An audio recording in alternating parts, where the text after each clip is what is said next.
buenas tardes, economista Carlos Viera. Buenas tardes, ¿cómo te va? Gracias por estar ahí. Buenas Opa, tardes. me quedó de costado. ¿Eh? Me quedó de costado, Carlos. Ahora sí quedó parado. Ahora está. Bueno, muy bien, acá estamos, como siempre. Eh, Vamos a hablar de qué le pasa al país, ¿verdad? ¿Qué le pasa al país? ¿Por cuáles de los puntos quiere arrancar? Bueno, por eso, porque hay dos relatos. Vamos a arrancar de esas circunstancias.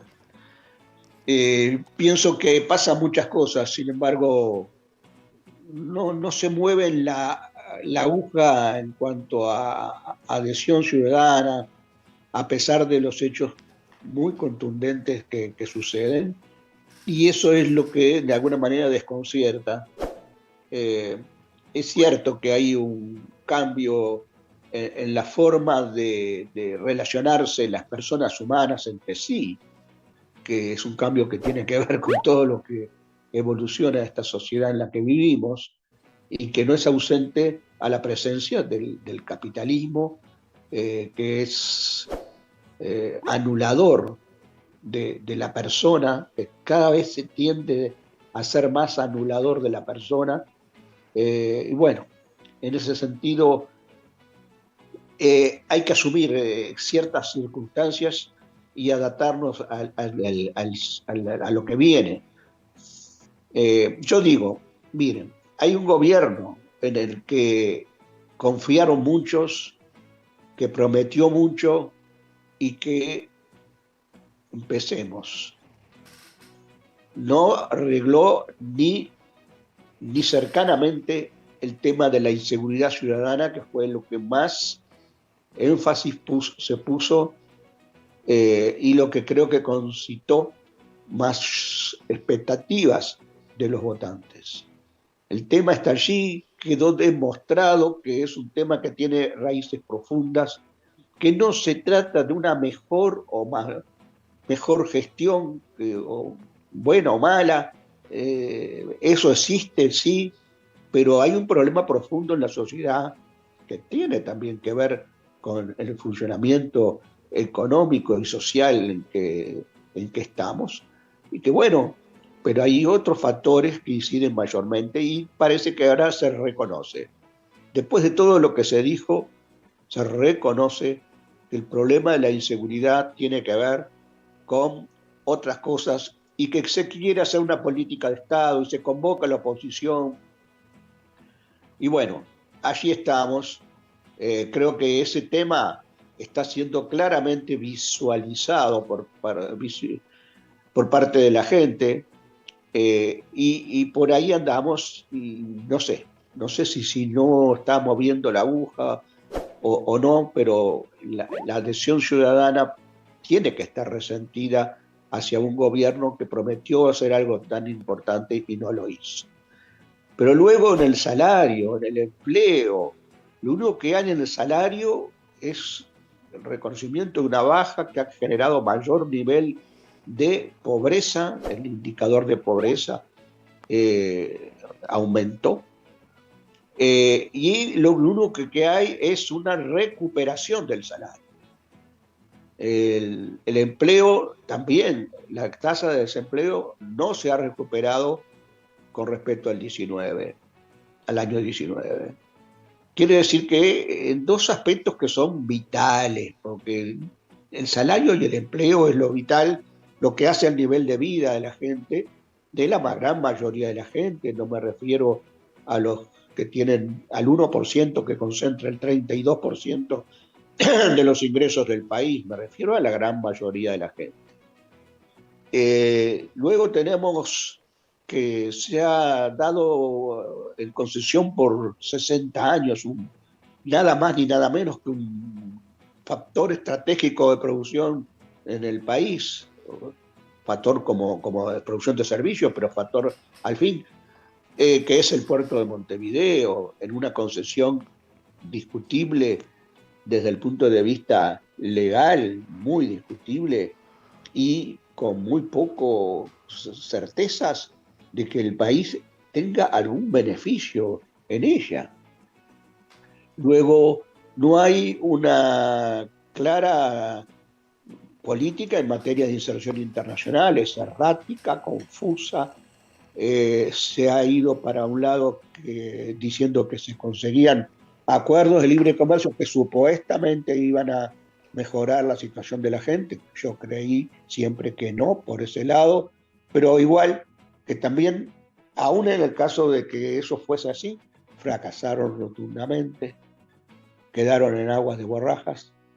Entonces, ¿cómo queda un presidente que va a visitar a los que están por salir del poder, como fue el caso de Chile, como fue en el caso de Colombia? Incluso en el caso de Colombia fue a visitar al presidente saliente cuando ya había ganado Petro. ¿Cuál es el sentido de la política internacional? Irse del Mercosur, menos mal que Lula lo supo con política muy certera neutralizar esa posición. En materia de cualquier otro aspecto, la corrupción que se decía que había en el gobierno anterior, al punto de que se hicieron miles de auditorías y ninguna dio resultado de ninguna especie. Y resulta que en el gobierno actual tuvimos muchos casos de corrupción, además de gran nivel. Además, pero la inestabilidad del gobierno de coalición, la coalición no funciona, no es apta para gobernar. Lo único que puede hacer es que no exista gobierno del frente, antifrente, nada más.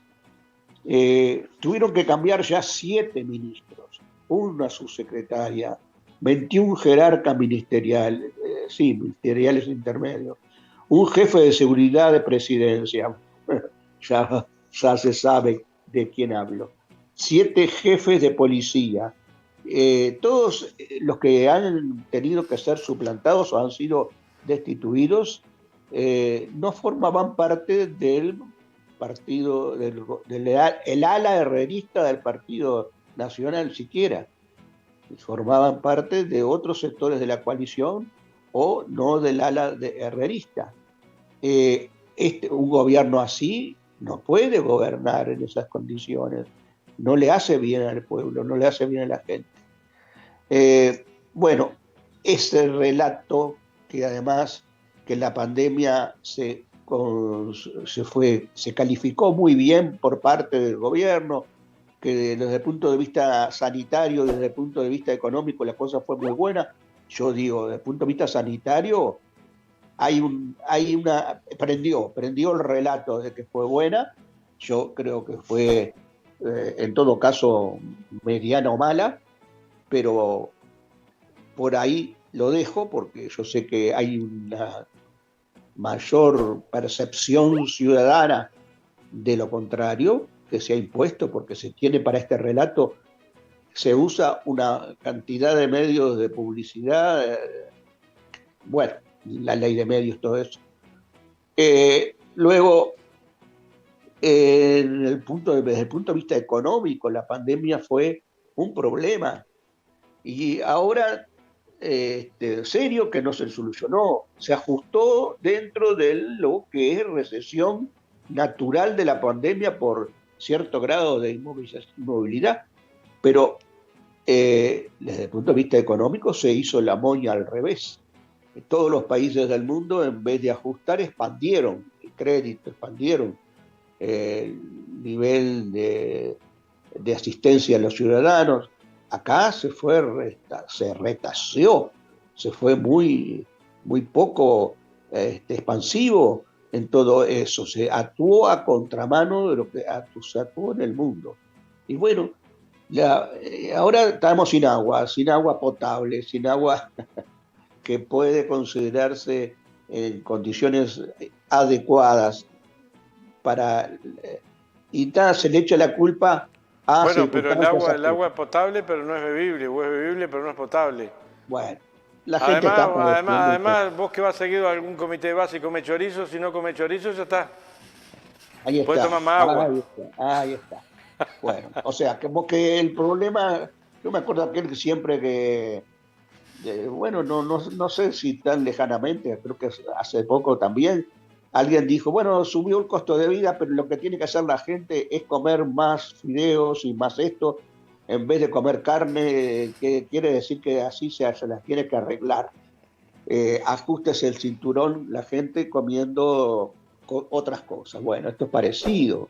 No tome el agua, no incluye el agua en la alimentación, porque no es solamente el beberse el vaso de agua, sino que introducirla en en la cocina que se hace otros alimentos. Y si vos vas a hacer un guiso y precisa echarle agua. Exactamente. Entonces, mal planteados los temas, hay un cierto grado de poca conciencia ciudadana, yo pienso que en esto, ¿verdad? No se pone en el pellejo de la gente quien está gobernando. Y entonces, echarle la culpa al gobierno anterior, echarle la culpa a circunstancias adversas que los gobiernos no pueden hacer nada, ya es moneda corriente. Eso no puede ser aceptado así nomás. Primero que echarle la culpa al gobierno anterior fue totalmente ya desacreditado. Eso no tiene ningún sentido, ni desde el punto de vista de la gestión, ni desde el punto de vista de la situación económica en que se dejó al país. Yo sobre eso he insistido mucho. Desde el punto de vista de las cuestiones que sí, nadie puede ignorar que cuando hay una pandemia es un hecho ajeno al país, al gobierno, ¿no? Cuando viene una baja o suba de determinados precios internacionales, suba del petróleo o baja de nuestros productos exportables, baja de precio, es cierto que el gobierno tiene que tomarlo eso como un dato exógeno que viene de afuera, que puede generarnos un problema cuando viene una escasez de agua, bueno, mundial. Mundial es el problema del agua y es el problema del medio ambiente. Y el problema del medio ambiente mundial, lo primero es que pararse y decir, es cuestión del funcionamiento del capitalismo, como el problema de la inseguridad, ese es el punto. Partiendo de eso podemos buscar soluciones, acuerdos parciales. Y yo digo, el relato de que acá estamos bien parados porque estamos haciendo las cosas bien frente a una cuestión adversa que es imposible de controlar, estamos tratando de hacer las cosas bien con el plan Neptuno. Con el plan Neptuno.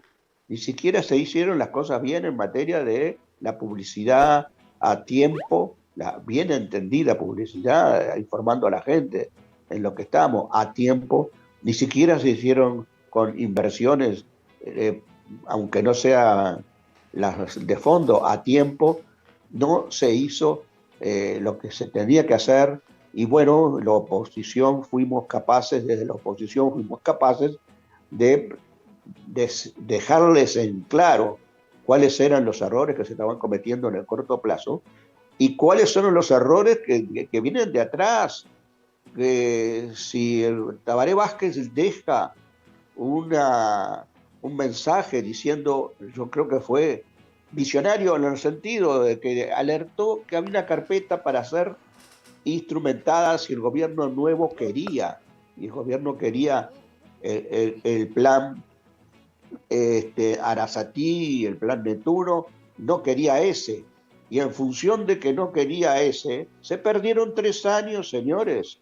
Porque no se Un crean. plan, Carlos, un plan que ya estaba aprobado, asesorado y aprobado y con la financiación hecha ya también. Le faltaba dar la firma nada más. Claro, porque estaba para hacer la licitación hace 3 años, era cuestión de decidir y hacer la licitación.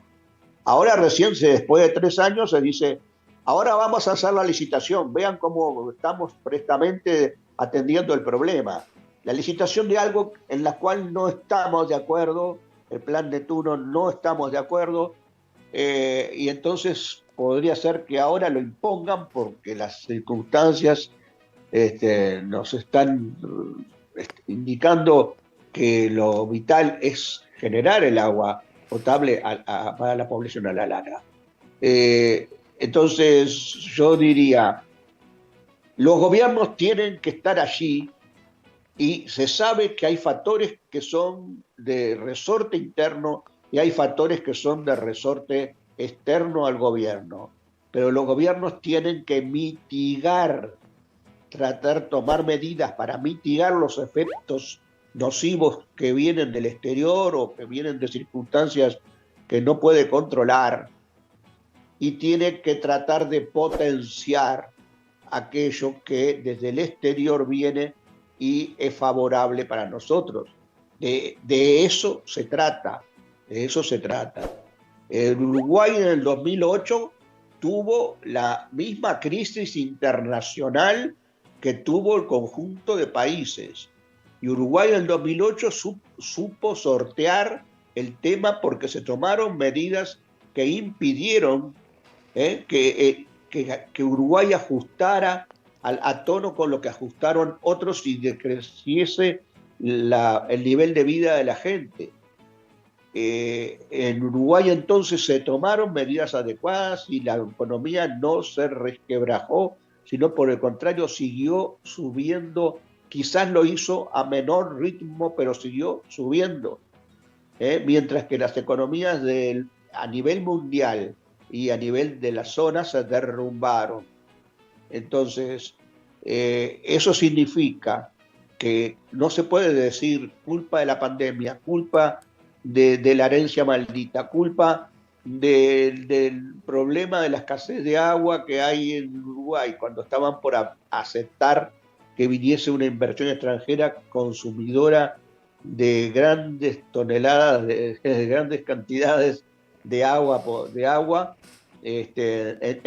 justamente en la zona cercana a donde se extrae el agua, porque el acuífero guaraní es potente, pero cuidado cómo lo estamos explotando de distintos factores, las pasteras por supuesto que también.